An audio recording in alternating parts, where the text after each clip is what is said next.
Communist Party of the Philippines magpapatupad ng 4 na araw na tigil putukan para sa Pasko at Bagong Taon. Ang kasama natin sa balitang yan si Radyoman Marjo Domingo. RMN Live Report!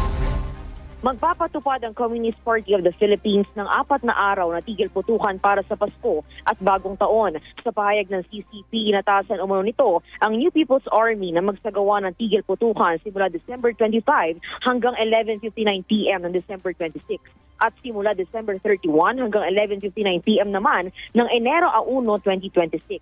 Ang nasabing temporary ceasefire order ay para makapagsagawa ng simpleng selebrasyon sa nasabing mga holidays kasabay na rin ng pagdiriwang ng kanilang ika-57 anibersaryo na nasabing partido. Dagdag pa nila, sa nasabing mga araw ay magsasagawa sila ng cultural and education activities para palalimin pa ang kamalayan sa sistema ng korupsyon sa bansa. Gayunpaman ayon sa CPP, ang lahat ng units ng NPA ay naka-active defense mode, lalo na sa walang humpay na military operations ng Armed Forces of the Philippines.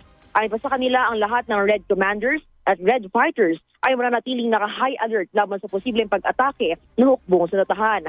Ayon naman kay AFP spokesperson Colonel Francel Margaret Padilla na mananatili ang militar na on-duty sa nasabing mga araw. Dagdag pa ni Padilla na tuloy lamang ang kanilang military operations at hindi mababago sa pamamagitan lamang ng anunsyo ng nasabing armadong grupo.